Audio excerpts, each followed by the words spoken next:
สารตัวกุ้งเอาได้ใบมะพร้าวมาซอยแบบนี้เนาะซอยออกมาแบบนี้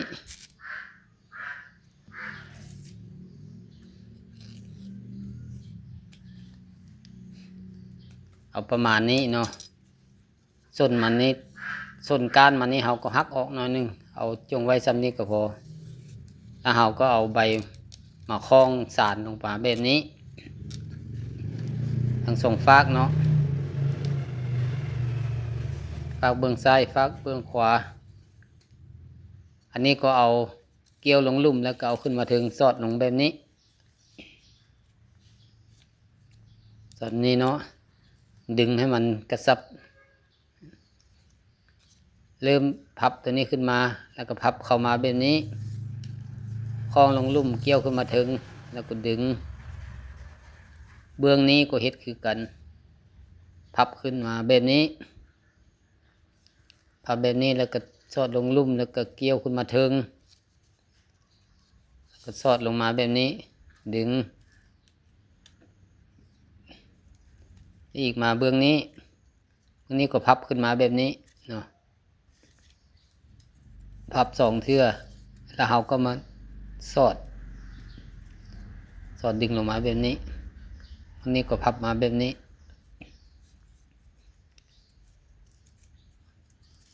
เอาอ้อมทางลุ่มแล้วขึ้นมาถึงแล้วก็ดึงแบบนี้เห็นแบบนี้ไปเรื่อยๆจนสุดนะเห็นแบบนี้ไปจนสุดใบมะพร้าวนี้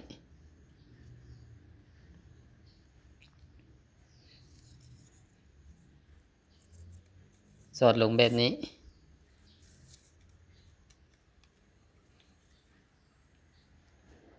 พยายามบีบให้มันแน่นเนาะดึงลงมาแล้วก็บีบลงกดลงให้มันแน่นพับแล้วก็สอดแบบนี้แต่ละเบื้องเนาะเบื้องนี้ก็คือกันพับแบบนี้แล้วก็สอดลงมาแบบนี้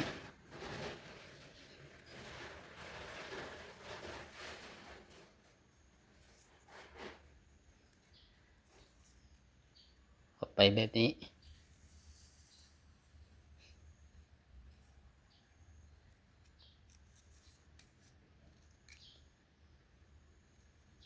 ขนาดของมันก็จะน้อยลงตามใบของมะพร้าวเนาะใบของมะพร้าวน้อยลงแล้วมันเวลาเราสานเข้าไปมันก็น้อยลงอันนี้เป็นส่วนห่างของมันเนาะส่วนทางก้นส่วนทางห่างของมันจะน้อยกว่าสอดเข้าแบบนี้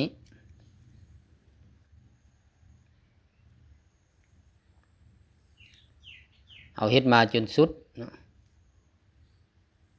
จนสุดพับขึ้นมาจนว่าเราสอดบ่ได้เนาะมันสุดแล้วสอดบ่ได้แล้วเราก็มัดไว้เนาะ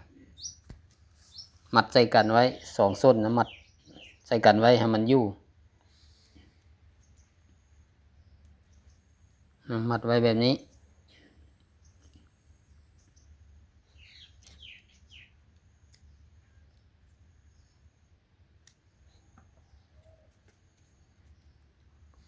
ทางนี้เขาก็มาจ้อยอีกทีหนึ่ง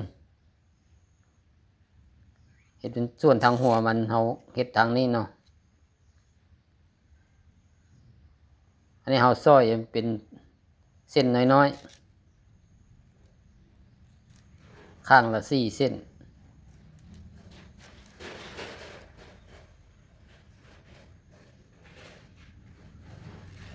ซอยไปแบบนี้มันออกมาแบบนี้เนาะส่วนการมันนี่เขาก็หักออก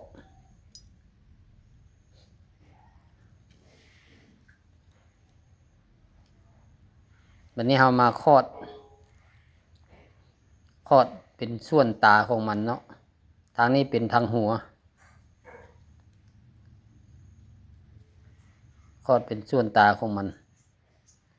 คอดเข้าไปแบบนี้เอาใบมะพร้าวมา ทบสอดมาแบบนี้นี่ได้ประมาณนี้แล้วเราก็ตัดออกตัดส่วนมันออก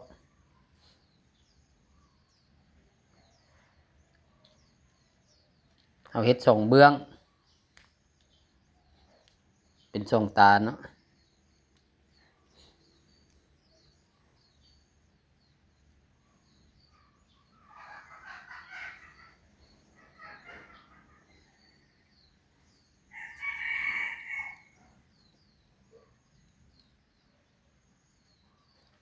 หลังจากนี้เราก็คอดส่วนตีนของมันส่วนตีนของมันก็จะยาวหน่อยนึง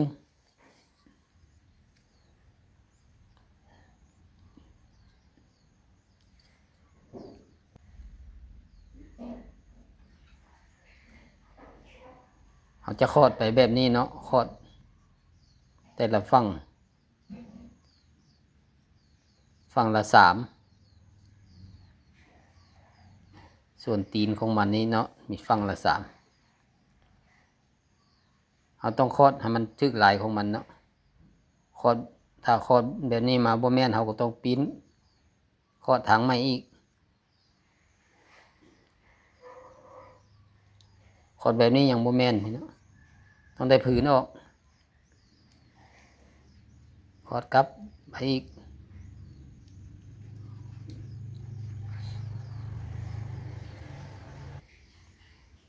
แล้วคอดมาแบบนี้จะสอดเข้านี้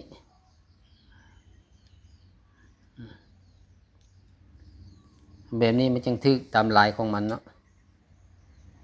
มันนี้ส้นมันยาวลายเราก็ตัดออกเราต้องการตัดสั้นยาวส่ำใดเนาะเราก็ตัดออกมันนี้มาเฮ็ดส่วนหัวของมันเอาใบมะพร้าวมาซอยออกแบบนี้ตัดออกมาแบบนี้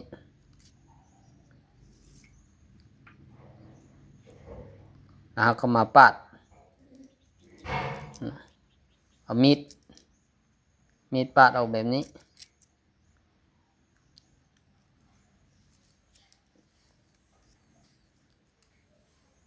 เฮ็ดจัก2-3บ่อนเนาะเห็นแบบนี้แล้วเอาผืนออกจะได้แบบนี้เนาะอันนี้ก็เป็นส่วนหัวของมันเอามาเทียบเข้านี้เนาะเอามาต่อกันเทียบเข้าทางนี้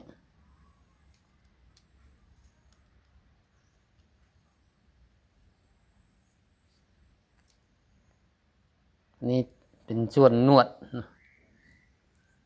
ดกุ้งเราก็เอาก้านมะพร้าวน้อยๆนี้มาเสียบเข้าไปให้เป็นนวดบัดนี้ยังส่วนหางเนาะนี่เราก็คดงอหน่อยนึง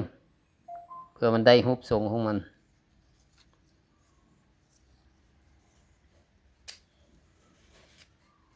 อันนี้ส่วนหาง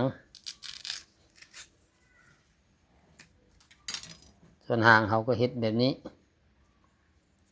ซอยออกแบบนี้แล้วก็มาเจียบเขาเนาะนี่มันยาวเกินไปเราตัดออกอีก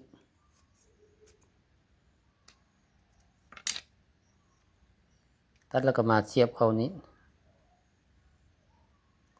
เราต้องหักไม้ส่วนนี้ออกก่อนเนาะหักดีมันออกมันยาวเกินเราก็เสียบส่วนห่างเข้าไปแบบนี้นี่จะได้ประมาณนี้พี่น้องคืออยู่บนตัวกุ้งบ่อยากคือปานใดเนาะเชื่อว่าหลายคนเฮ็ดได้แล้วก็มีหลายคนเฮ็ดงามกว่านี้อีก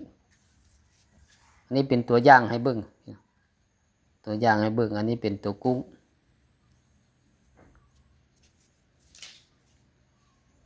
อาจจะบ่งามปานใดเนาะพอเฮ็ดหลายเทื่อพี่น้องเฮ็ดหลายเทื่อมันก็ชำนาญมันก็งามเฮ็ดเทื่อแรกก็สิบ่งามปานใดขอบใจที่ติดตามชม